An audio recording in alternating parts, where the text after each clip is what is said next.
I used to not bring anything on stage with me at all. I used to it was all up here, and 2 years of lockdown, I'm bringing like a whole library on stage.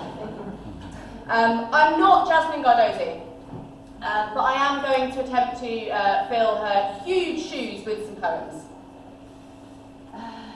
Right, just go through my library.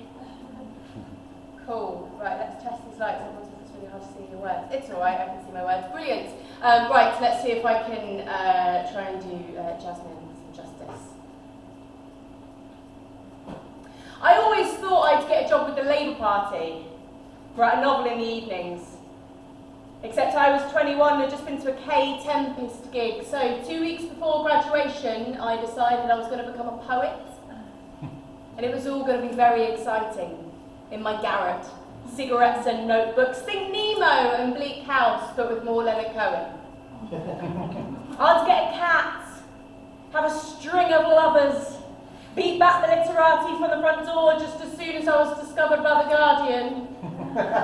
Age 30, I have a husband and a dog, and every so often I appear in the Leicester Mercury. The novelty of telling my partner's parents' friends that I'm a writer for a living has worn off. And now I just crumble into vague and babbling embarrassment. If I can't face it and will never see them again, I tell them I'm an English teacher for fear that they'll ask, oh, have you written anything that we would have heard of? No. Not unless you've got good memory for vintage YouTube videos. Even T.S. Eliot kept his job in the bank. Didn't wander blindly with swagger and enthusiasm into the abyss.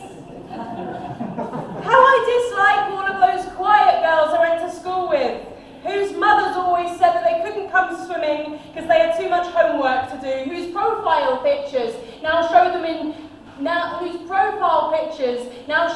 swimming in the Bahamas with 2 privately educated daughters they can afford to raise, not camping in a field with their parents, who they themselves were hoping that retirement would bring freedom from weekends away with their permanently broke and scruffy youngest. My mum asked me why I felt more people didn't become full-time freelance performance poets.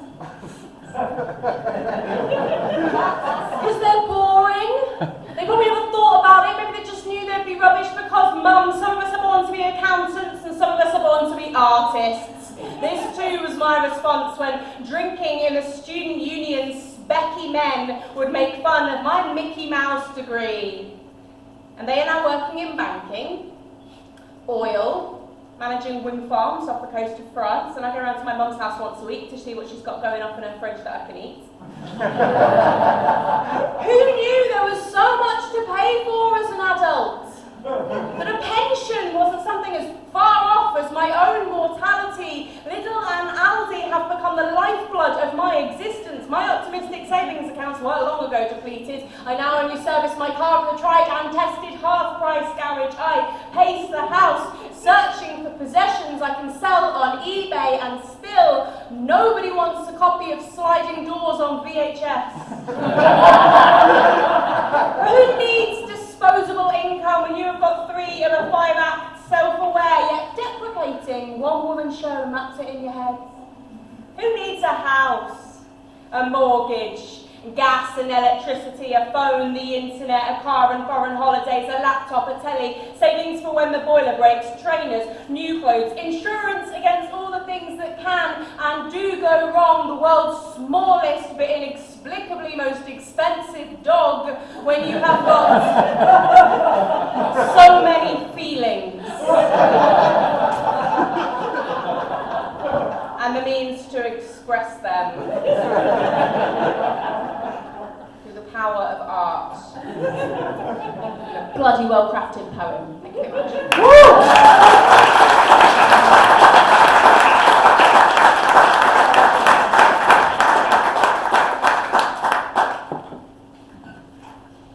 So, this country has a really serious problem with its short-term memory. Because I hear that we're bringing back Boris. In fact, I think that's the campaign slogan. So this is just a little gentle reminder of what Boris gave us, and it's called It Wasn't a Party. Let's not make something of nothing. I mean, he's a hard-working guy trying to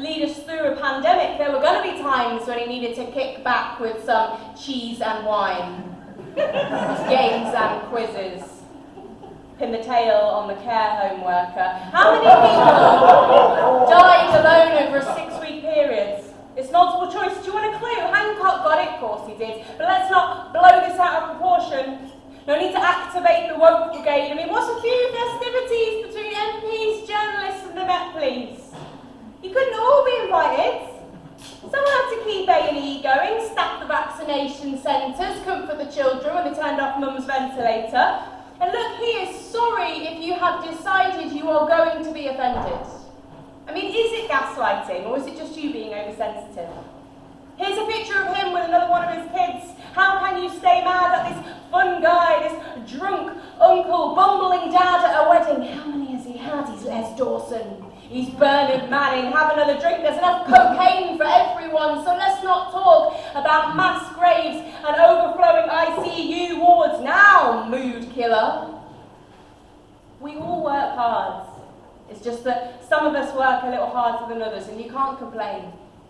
You had your Zoom funerals, your Rishi payouts. Don't say we never give you anything. Sure, it is a shame that your business went under. But a little of daddy's investment, a contract for your mate who owns the local pub will get you back on your feet. And he knows that it was tough, but at times wasn't it quaint? In your cosy homes, cladded high-rises, turkey for one and the heating turned off. Call it Blitz Spirit. Call him Churchill, the dangling mayor, the flag in each hand and a slurp in his mouth, clap for carers, 3% for nurses, lighten up. He's got the sun in one pocket and the Times in the other, and there is nothing that a sobbing scapegoat won't solve, not when he's got Cressida coming round for dinner. So call him incompetent, call for no confidence, bang your fists and take to Twitter and rage and swear and call him a liar. And then calm down, go to bed. You've had too much to drink and you are embarrassing yourself, dear.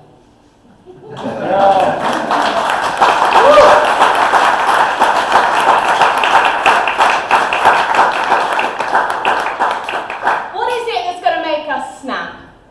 Because for 10 years we have watched them systematically strip this country to scaffolding and sell the best bits to their mates. And now the ground's unsteady, the foundations are failing, and I don't know what it'll take for us to demand our stability back. Our NHS, our welfare state, our safety net that always made this Britain great. I grew up believing that when someone slips, you hold them till they're back on their feet. But I grew up a child of the 90s, a child of the Labour Party. I grew up knowing that you never trust a Tory, because all the Tories know is greed. And now every supermarket's got a food bank bin for you to put your welfare in, and energy's become a luxury only available to the rich. We are the frogs in the pot and the waters reach boiling. It is us versus them, and they have known this is coming because there is only so long they could keep us distracted whilst they emptied the coffers. And whilst we fight each other for table scraps, they criminalise our right to bear placards, to demonstrate our right to speak, to fill these streets with voices asking for some decency. They have defunded our arts degrees, told the kids to go get proper jobs because nothing is more dangerous to them than a whip-smart angry teenager with a platform and a pen. And they tell us it will trickle down. But meanwhile, we need to hug our pets, batch cook porridge, eat more soup and cancel Netflix. But watching Netflix never tanked the pound, and there is only so much you can blame on Putin, COVID and Gordon Brown. This is an island run by landlords and Murdoch, whereas I was taught it was meant to be run by us. And that's why they want us small, they want us quiet, they want us cold and hungry with mould up the walls. But whilst they partied through lockdown, drank red wine till they were sick, we remembered who we were before someone opened the vault doors and let the Tories take their pick. We are a country of good people, run by the very worst, who have convinced that this scourge on the most vulnerable is exactly what we deserve. But it ends here, you gluttonous vultures, on a decade-long smash and grab. This is the straw that makes the country snap, so give us what you took from us, because now we want our country back.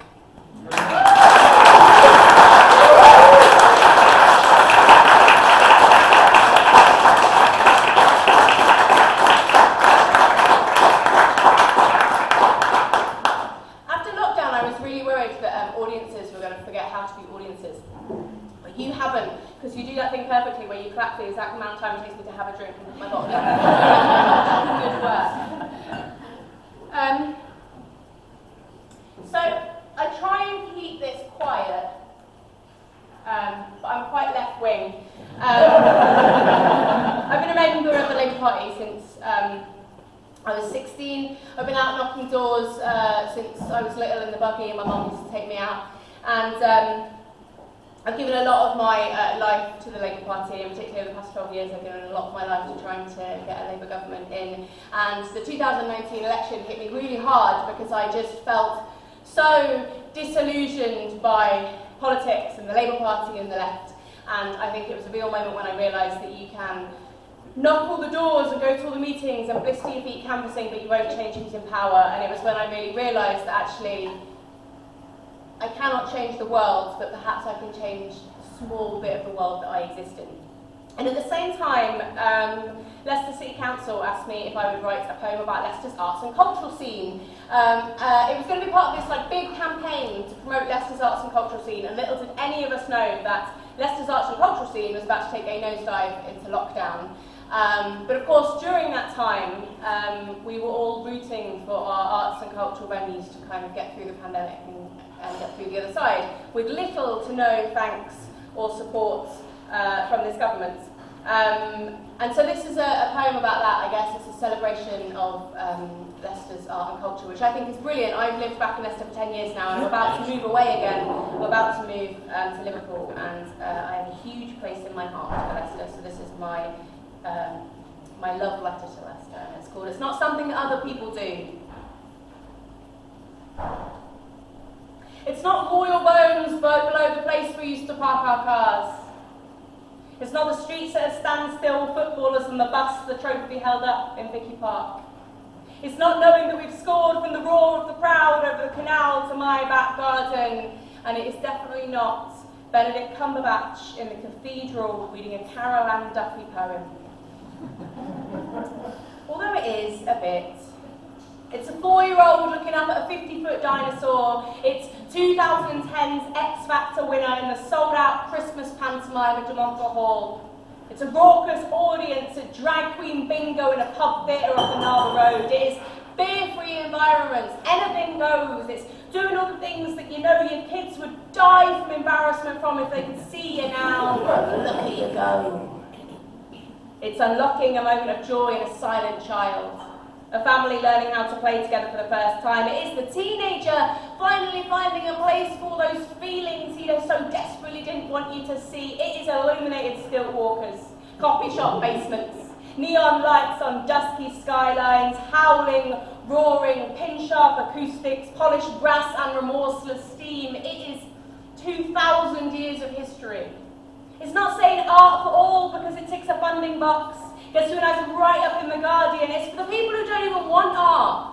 Stick 2 fingers up at art. Say, what has art ever done for me? For the people who would not know where to begin with art, where to even find art. Because art was the teacher who told me that I could not draw and sent me to sit in the corridor for 2 hours instead of doing art. It is not over there. It's not on the other side. It is not something that other people do. It is not right or wrong only if you speak in the correct language or agree with us or read the notes before attending the session. It is not only if you can successfully navigate the networking events.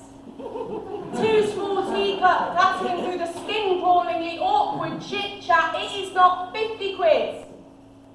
It's not only in London. It's not, did you hear that poem about it on Radio 4? No, I did not. And it is not, have you read Chekhov? Although sometimes it is, and that's fine for those guys who like Chekhov, they are welcome here too, but it is in you, and it is messy and stupid and rude and delicate and precious, and if you feel it, then feed it and bring it to us, because we are an island of red and an ocean of blue. We are swimming against the tide, and 4 million children live below the poverty line. We are not giving up when it feels too tough, when all the fight has gone out of us, with fewer and fewer schools having the time or the cash to teach creativity in their classroom. That's when we pick up the slack. Plug the growing gap between the haves and the cannot afford tos in these dangerous and difficult times, and freedom of expression has never felt so threatened. We open our arms wider, we have enough space at our tables who want to hear your stories, so write them down, play them out. On our stages, in our studios, we are well used to playing the underdog here, and here we leave no one behind. We build our communities on the rare belief that art is a fundamental right, the great leveller that lifts all, from Clarendon Park to the Belgrave Road. We know success is no accident. It begins with a moment and grows with a relentless cultivation of talent. You don't have to be an unremitting extrovert to join this. There is no club to sign up to, no clique to hang out with. We just need you. It is okay to switch off the news for the evening. We feel it too. So bring us your fears, your dreams and your heartbreak. Take a break from it all for a bit. There is a door here, a seat, a ticket. The world is raging outside, so come in, give us your time, and together we just might change it. Thank you. Yeah.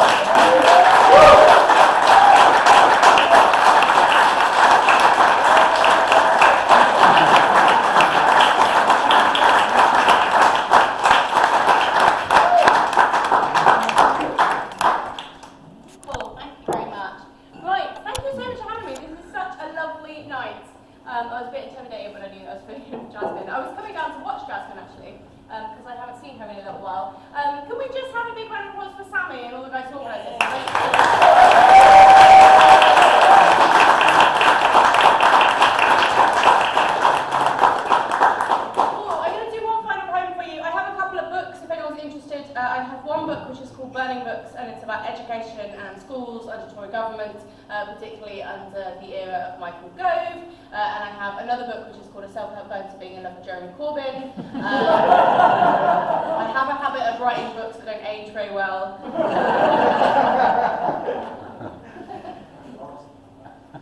So my first poem was about how difficult it can be to make a living as a writer, as an artist, and I wrote that quite a few years ago.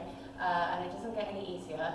And I started doing this when I was 21, and I'm now in my mid-30s, so it sort of feels like I'm too far down the track to turn back and retrain as like an electrician.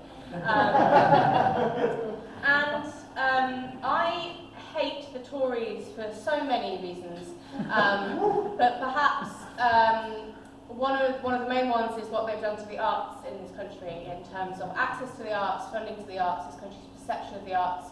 I get very frustrated. They have pushed art subjects out of mainstream education, that they have defunded arts degrees, that Rishi Sunak during his leadership campaign kept talking about young people being encouraged into sort of robust, stable jobs, basically anything that just wasn't the arts.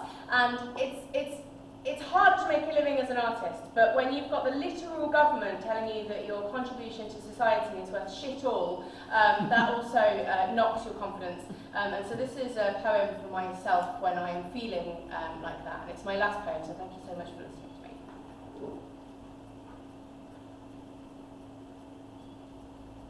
I text you from my office overlooking the streets 10 minutes before a meeting with an agent.